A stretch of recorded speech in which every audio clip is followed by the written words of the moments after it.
Gente, hoje vou compartilhar com vocês uma meditação que eu tive a oportunidade de ouvir do Reverendo Hernandes, que está lá em João capítulo 4, e que vai de encontro com o tema que vocês estipularam ao longo deste ano e do ano anterior, quando trabalham a questão de missões. João capítulo 4.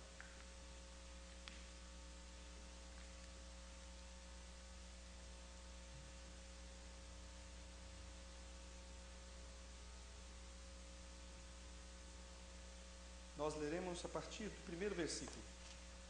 João 4, a partir do 1. Quando, pois, o Senhor veio a saber que os fariseus tinham ouvido dizer que ele, Jesus, fazia e batizava mais discípulos que João, se bem que Jesus mesmo não batizava, e sim os seus discípulos, deixou a Galileia, retirando-se outra vez, deixou a Judeia, retirando-se outra vez para a Galileia. E era-lhe necessário atravessar a província da Samaria. Chegou, pois, a uma cidade samaritana chamada Sicar, perto das terras que Jacó dera a seu filho José. Estava ali a fonte de Jacó. Cansado da viagem, assentara-se Jesus junto à fonte por volta da hora sexta.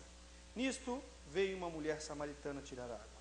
E disse-lhe Jesus: dá-me de beber, pois os seus discípulos tinham ido à cidade para comprar os alimentos. Então lhe disse a mulher samaritana: como sendo tu judeu, pedes de beber a mim, que sou mulher samaritana? Porque os judeus não se dão com os samaritanos. Replicou-lhe Jesus: se conheceras o dom de Deus e quem é que te pede, dá-me de beber, tu lhe pedirias e ele te daria água viva.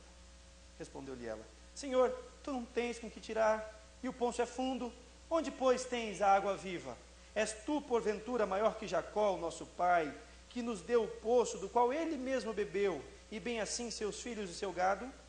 Afirmou-lhe Jesus: quem beber desta água tornará a ter sede. Aquele, porém, que beber da água que eu lhe der, nunca mais terá sede. Pelo contrário, a água que eu lhe der será nele uma fonte a jorrar para a vida eterna.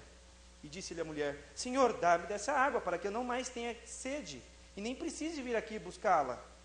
Disse-lhe Jesus: vai, chama teu marido e vem cá. Ao que lhe respondeu a mulher: não tenho marido. Replicou-lhe Jesus: bem disseste, não tenho marido, porque 5 maridos já tiveste, e esse que agora tens não é teu marido. Isso disseste com verdade.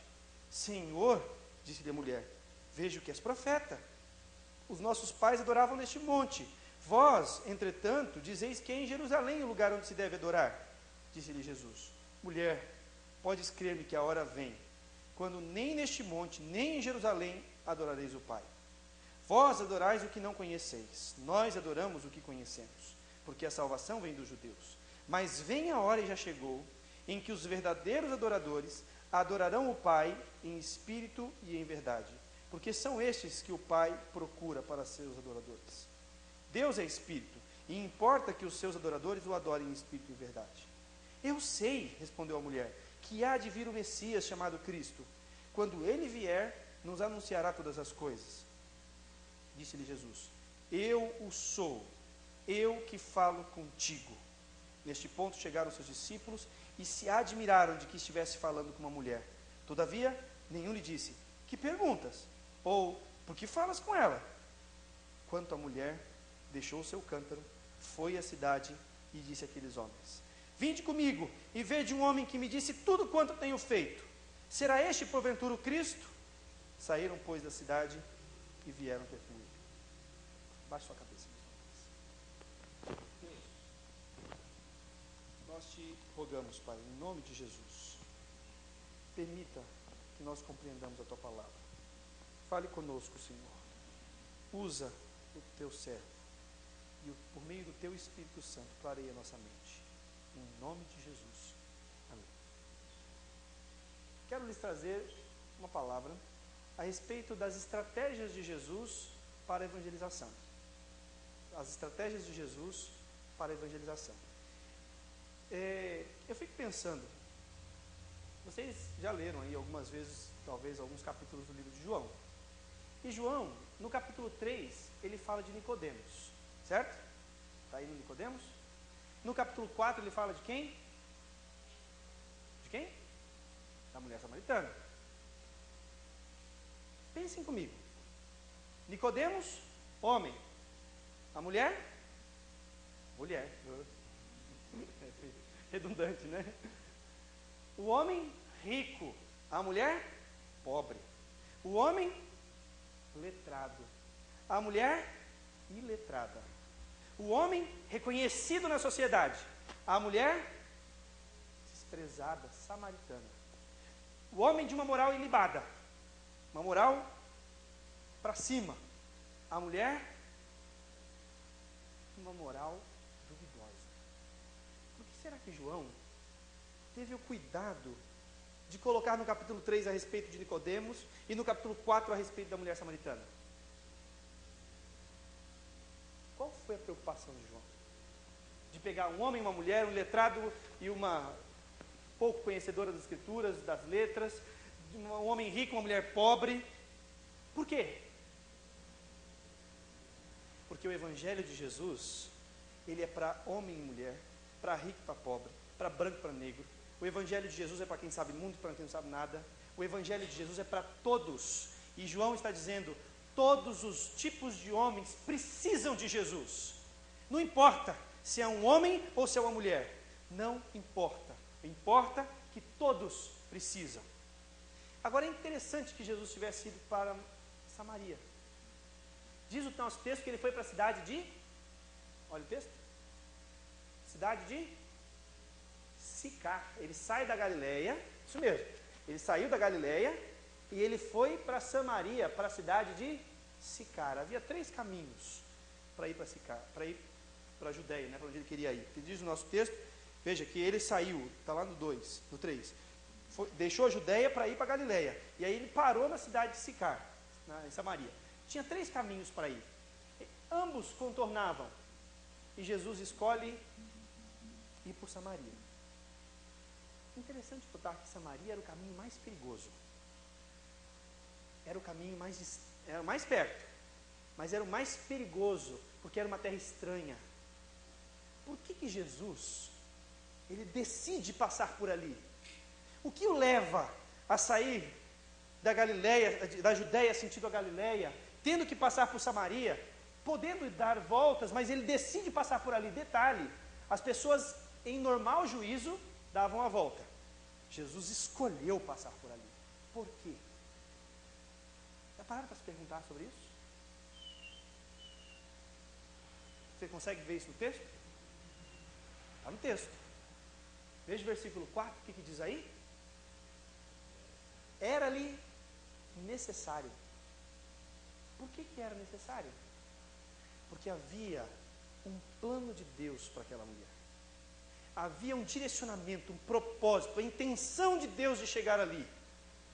Jesus podia ter dado a volta, mas ele decide passar por ali, porque Deus tinha propósito para aquela mulher. Se você se pergunta, por que você está na escola em que você está? Por que você trabalha no lugar que você trabalha? Por que você nasceu na família que nasceu? Você não tem como pensar, eu fui um acaso. Eu estou por aqui porque Deus. Não. A Bíblia está dizendo, você foi colocado lá pelas mãos de Deus. Deus tinha um propósito para colocar você no lugar que colocou. E Jesus, para alcançar aquela mulher, ele, antes de fazer alguma coisa, ele vence uma série de barreiras que você, para alcançar o propósito pela qual Deus lhe colocou, no lugar em que colocou, terá que vencer também. Jesus, para alcançar aquela mulher, em primeiro lugar, ele teve que vencer uma barreira cultural. A cidade qual foi mesmo? Sicar. Sabe que cidade é essa? A cidade dos bêbados. Imagine vocês, Jesus, um rabino, um mestre, passando por não menos do que a cidade dos bêbados. Qualquer judeu que passasse por aquela cidade estava cerimonialmente impuro. Se algum judeu tocasse num copo daquela cidade, tinha que fazer sacrifício para pedir perdão, pela lei dos rabinos, pela tradição. Aquela cidade era uma cidade mal vista. E Jesus não menos passa por ali. Ele decide porque ele tem um propósito e um objetivo para aquele lugar. Você, meu irmão, minha irmã, me permita dizer, muitas vezes, para você evangelizar alguém, você vai ter que vencer a barreira de uma cultura. Você vai ter que conversar com aquele que fuma. Você vai ter que conversar com aquele que bebe. Com aquele que faz piadas pornográficas. Que ninguém do seu círculo social deseja ficar tão perto. Mas para você alcançar e ser um agente de Deus ali, você precisa estar lá. Ainda que ali não seja o papo, as circunstâncias não sejam o melhor lugar para você. Mas Jesus venceu uma outra barreira. Ele fala com uma mulher. Vocês sabiam que na época de Jesus, o homem, quando ele fosse andar com alguém, por exemplo, vou sair com a minha esposa. Ele saía na frente e a mulher ia atrás. Ela não anda ao lado do marido, ela andava atrás dele. Um homem nunca seria pego conversando publicamente com uma mulher, ao céu aberto. E se fosse na casa de alguém, ele teria que entrar na sala e a mulher na cozinha. Enquanto os homens conversavam, elas ouviam e não podia se intrometer, nem falar nada. Jesus rompeu a segunda barreira da cultura. Ele falou com uma mulher publicamente. E digo mais, uma terceira barreira que Jesus rompeu. Qual era a moral dessa mulher? Pior que falar com mulher é falar com uma mulher confundida com uma prostituta. Vocês são namorados? Imagina se você pega ele, batendo um papo na esquina da prostituta. Não imagina. É melhor, não termina o relacionamento. Imagine os preconceitos que aquela sociedade tinha. E Jesus, ele vai além do preconceito, da questão cultural. Ele vai na questão racial. Lembrem-se que Samaria foi uma cidade conquistada por Sargão II. E no momento que Sargão conquistou, ele fez uma mistura de gente naquela cidade. E aquela cidade se contaminou inteira. Aqueles judeus que ali moravam, deixou de ter relacionamento somente com judeus e passou a ter relacionamento em jugo desigual. Consequência, os judeus que tinham um jugo certinho, que se casavam direitinho, tinham um extremo preconceito com aquele povo. E Jesus decide vencer a barreira étnica para falar com aquela mulher. Irmãos, vocês conseguem perceber quantas barreiras Jesus venceu para alcançar aquela mulher? Você faria o mesmo? Eu fico impressionado com o número de pessoas, às vezes, que entram na igreja. Uma vez, na minha igreja, em São Vicente, eu me recordo de um rapaz, um senhor, um pai de um adolescente que estava começando a ir na igreja. Aquele senhor, num determinado momento do culto, ele não aguentou. Ele levantou do culto, saiu e foi fumar. Imagine a cena. Um diácono da minha igreja chega lá e fala assim: senhor, o senhor não pode fumar na igreja não, o senhor pode ir embora, por favor. E botou um para fora, desse jeito. Pergunte para mim se aquele homem voltou alguma vez. Nunca mais.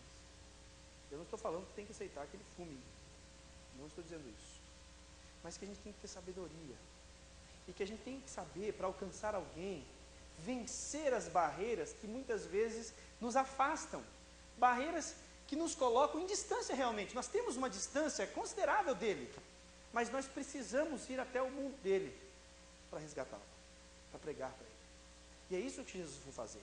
Perceba que Jesus não se contaminou com as práticas daquela mulher. Veja que Jesus não saiu com 5 mulheres. Saiu? Não. Jesus também não saiu bebendo, como os homens fariam. Simplesmente foi e evangelizou. E sabe como que Jesus faz isso? Em primeiro lugar, a primeira coisa que Jesus faz, você mesmo pode me dizer, qual é a primeira coisa que Jesus faz com relação a essa mulher? Se aproximou e, por favor, você pode ir. Pois é, em nossa linguagem, Jesus foi simpático. Ele chegou, vendo a mulher. Que horas que a mulher foi buscar água mesmo? por volta da hora sexta. Meio-dia. Sabe por que ela foi meio-dia? Porque naquela época as mulheres buscavam água cedo. Cedo. 6, 7, 8 da manhã no máximo. Meio-dia o sol era muito forte. Imagina lá no centro do mundo, 50 graus na cabeça. Só as rejeitadas pela sociedade saíam esse horário. Que é o horário que ela não ia encontrar ninguém na rua. Ela não precisaria olhar no olho de ninguém. Ela simplesmente passaria por ali. De repente ela chega, vê o poço, com a cabeça baixa provavelmente, ela pega o seu cântaro e ela coloca no poço. E chega um homem e diz: "Pode me dar um copo d'água, por favor?" Imagine, Deus encarnado. Ele podia ter feito assim, ó. Com licença, com licença, com licença. Aí, não, aí ele pega lá, com licença. A mulher fica assim, olhando para ele. Com licença, eu sou Deus, viu? Se você quiser, entra na fila. Me segue. Não. Não é assim que ele faz. A primeira coisa que Jesus faz com relação a essa mulher é ser simpático com ela. Ele puxa o assunto. E aí ela começa a dizer: "Mas como é que o senhor..." Irmãos, arma assim fantástica para a evangelização. Simpatia. E detalhe, é uma arma que todos nós podemos ter, porque simpatia é algo que nós cultivamos. Tem gente que é mais tímida, eu reconheço. Mas quando eu tenho a intenção de ser simpático com alguém, eu sou. Quando eu não tenho, eu não sou. Vou lhes dar um exemplo. Eu fui para Porto Alegre, há um ano atrás, ou 2 anos atrás, não me recordo, em julho, uma viagem missionária do seminário. Chegamos lá, na igreja, a igreja estava bem ao lado de 2 grandes universidades, assim, ao lado, quando eu digo algumas quadras de distância, né? A PUC e a Universidade Federal. E um monte de estudante para cima, para baixo, para cima, para baixo. Aí o pessoal fala assim: como é que a gente vai evangelizar esse pessoal? Um monte de gente para cima, e a igreja, 50 pessoas, né? Aquele processo de plantação. Ah, não sei. Eu estava com a Bíblia, imagine, a Bíblia debaixo do braço. Você sabe que crente vai evangelizar com a Bíblia debaixo do braço. É impressionante esse negócio. Aí eu comecei a olhar, assim, as pessoas, para lá, para cá. Foquei num jovem que estava vindo numa pressa, e estava cheio de livro embaixo do braço. Aí me deu uma ideia. Fui ao lado dele, comecei a andar do lado dele. Falei assim: rapaz, onde tem um restaurante por aqui, universitário, algum lugar que a gente come barato? Ela falou assim: ó, restaurante da PUC, apesar de ser dentro da PUC, é o melhor lugar, bom, bonito, barato. Falei: sério? É que eu sou de Santos, estou vindo aqui para Porto Alegre. Aí ele parou. Eu estou meio perdido por aqui, eu não conheço nada, eu sei que ali tem uns carrinhos de lanche, né? Você é daqui? Sou então, eu sou universitário, estou fazendo filosofia. Você está fazendo que curso? Não, então, eu sou formado em História, vim passar um tempo aqui só, 10 dias, para evangelizar. Aí, mas eu falei isso para ele.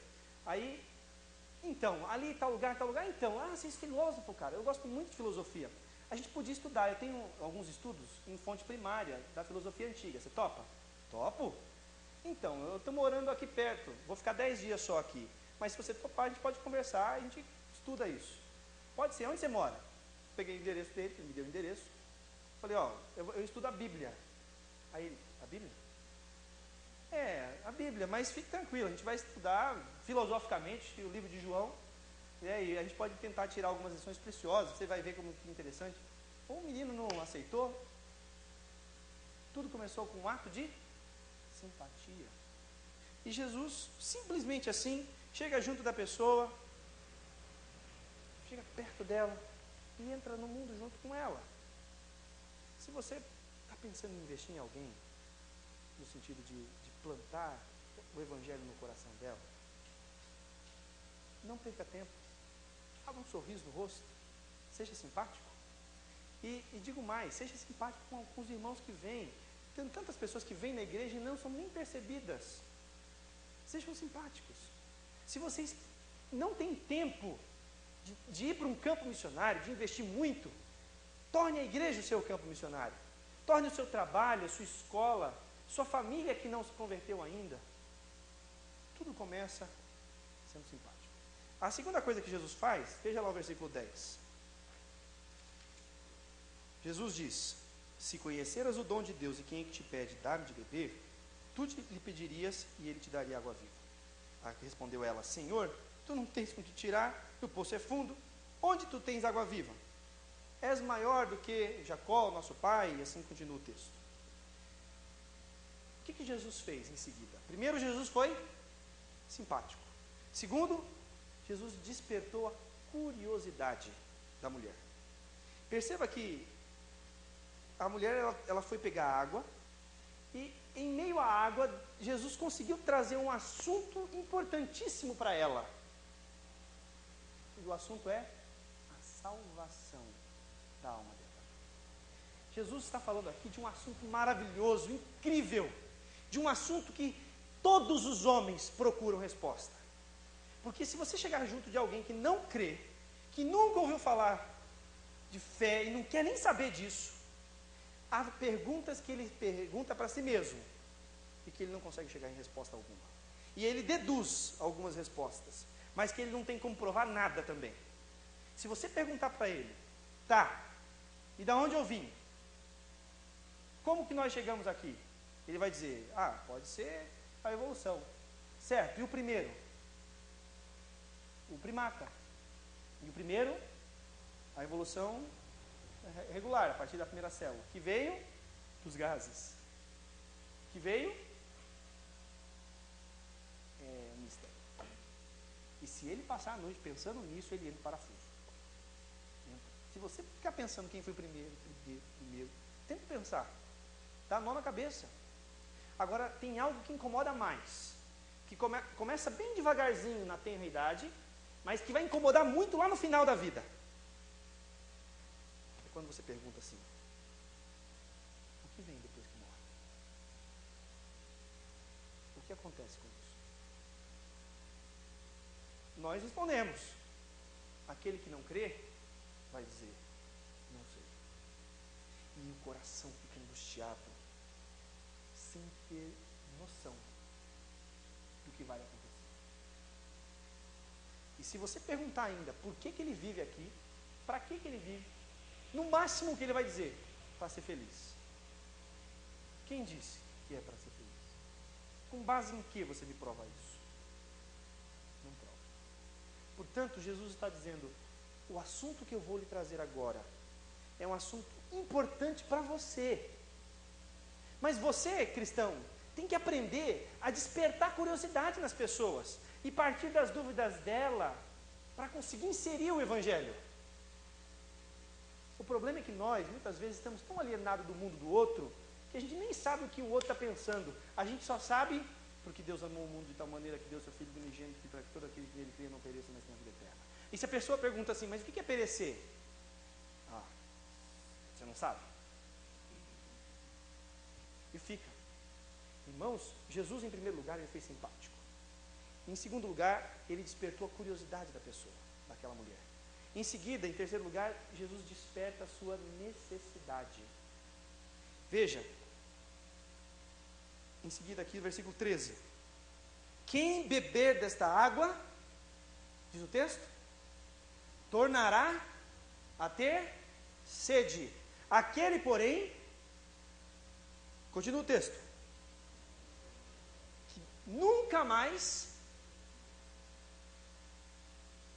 percebam bem, que nem o doutor Nicodemos, nem a mulher samaritana, ambos não entenderam a mensagem de Jesus.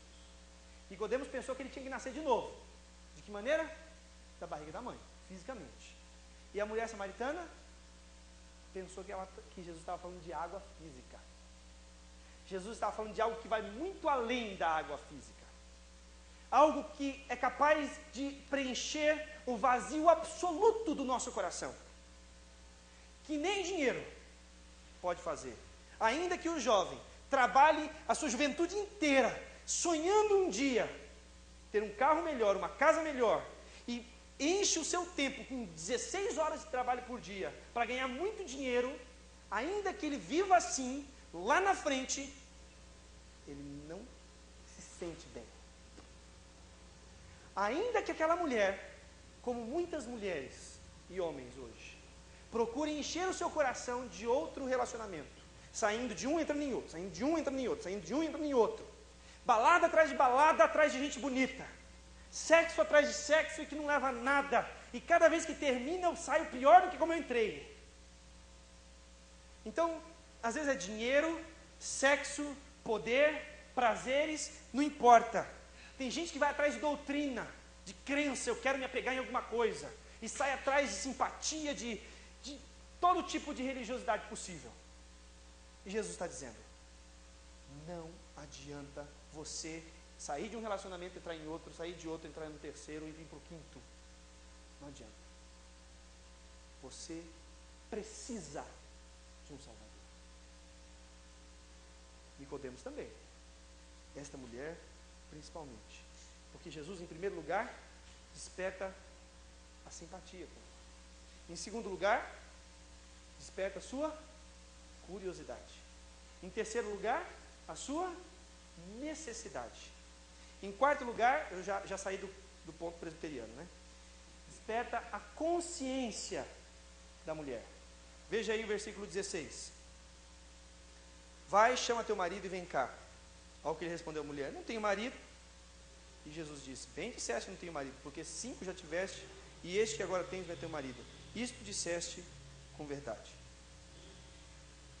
Por que Jesus, ele toca na questão do marido da mulher? Já pararam para pensar? Por que Jesus fala do marido?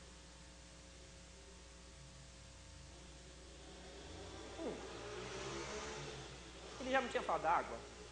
A água não é a necessidade que ela tinha de fonte a jorrar para a vida eterna? Por que Jesus agora fala do marido e esquece a água? Até volto depois, mas agora é o marido, o chefe da questão.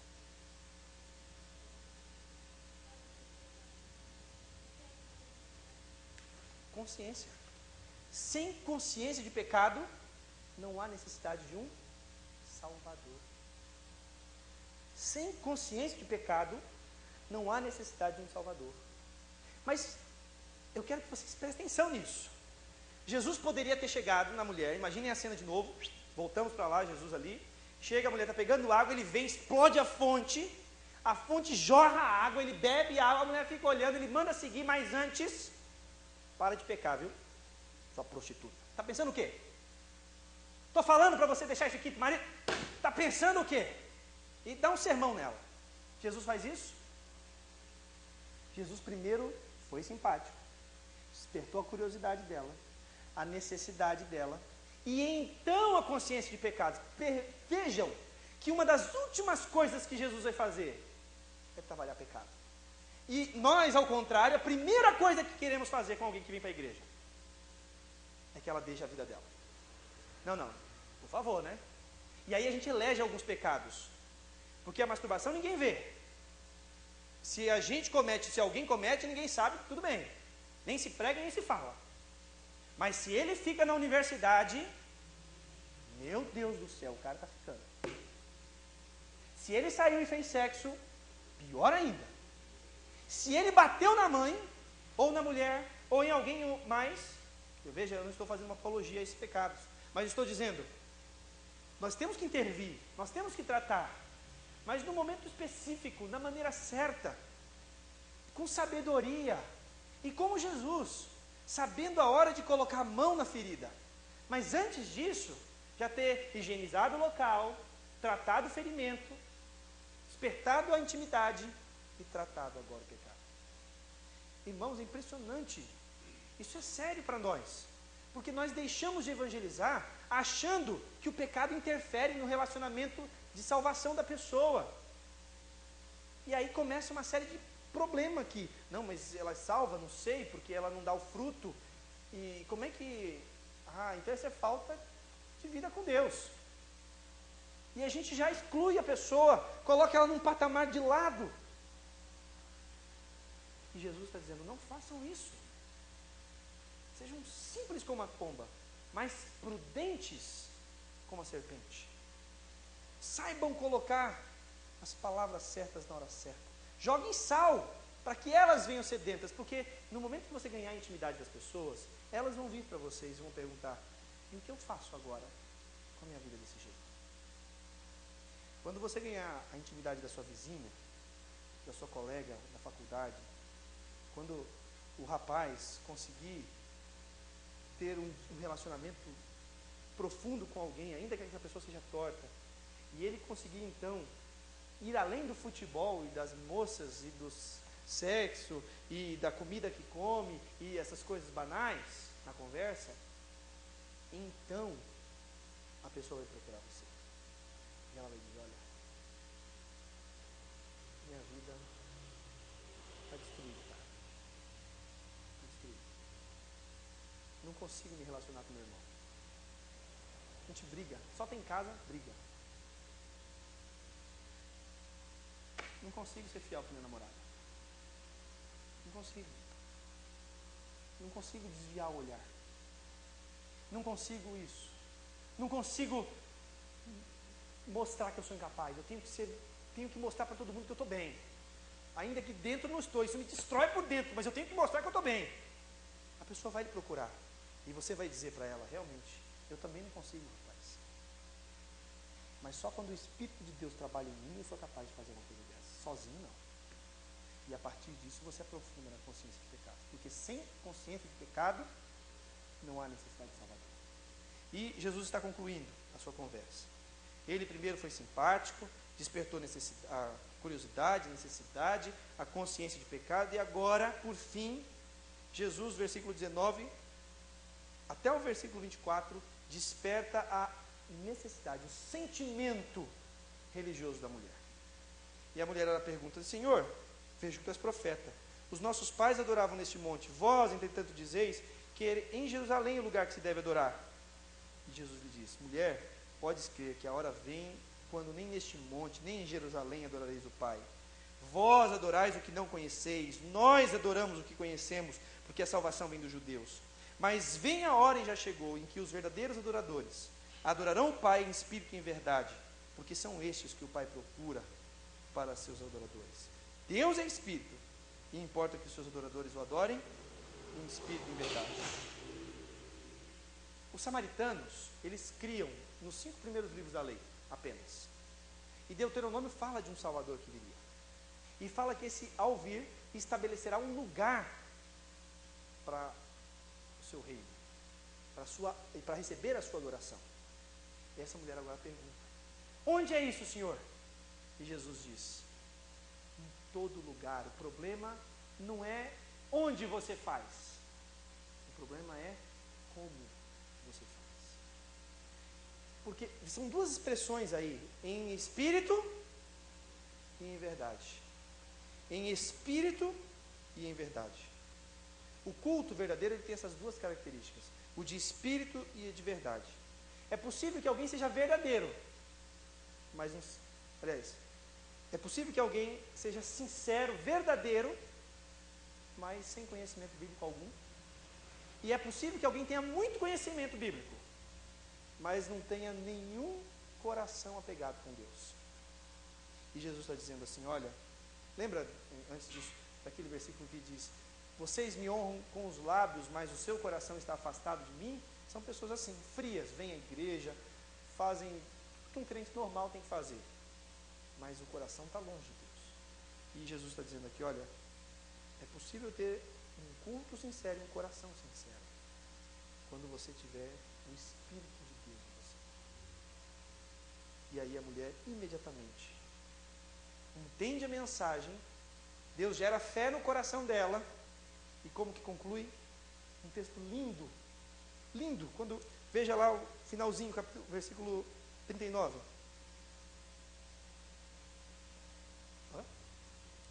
Desculpe, 29. A mulher foi à cidade e disse, vinde comigo e vede um homem que me disse tudo quanto tenho feito. Será este porventura o Cristo? Agora 39. Muitos samaritanos daquela cidade creram em Jesus, em virtude do testemunho daquela mulher. Irmãos, aquele que crê em Jesus tem pressa para anunciá-lo. Aquele que crê em Jesus, ao crer realmente, o coração inflama, ele não se contém, ele precisa sair e falar. E é isso que aquela mulher vai fazer. Só que existe um segundo tipo de crente nesse texto, os discípulos. Diz o texto, quando os discípulos voltam, vai lá para o 31 de novo, versículo 31. Eles voltam, olham, pedem para Jesus comer, os samaritanos vêm, e João diz que nenhum discípulo tem coragem de perguntar. O que ele fala com ela? Ou, veja a pergunta aí. Que perguntas? Por que falas com ela? Versículo 27. Os discípulos não perguntam nada, mas eles fazem assim, ó.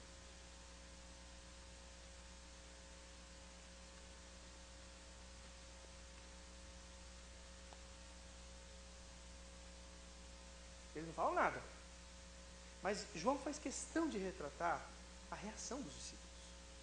Não falam nada, mas com os olhos falam muito. Eles ficaram assim. Jesus está falando com uma mulher samaritana. Quem você representa melhor neste texto?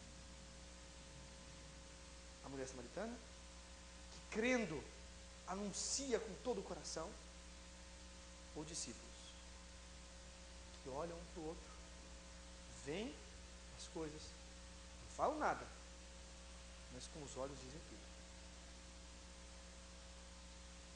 Percebam que foi só a mulher anunciar que as pessoas vieram.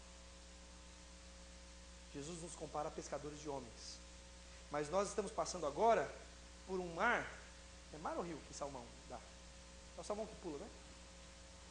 O salmão que pula para fora da água. É em água doce, não é? É isso mesmo?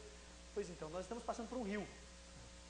Um rio de água doce, onde os peixes estão pulando dentro do barco. Agora estão vindo para a igreja. A gente nem sai para anunciar e eles estão vindo para cá. Imagine se você for pescar. Imagine se você for pescar. Porque basta sair que as pessoas vêm.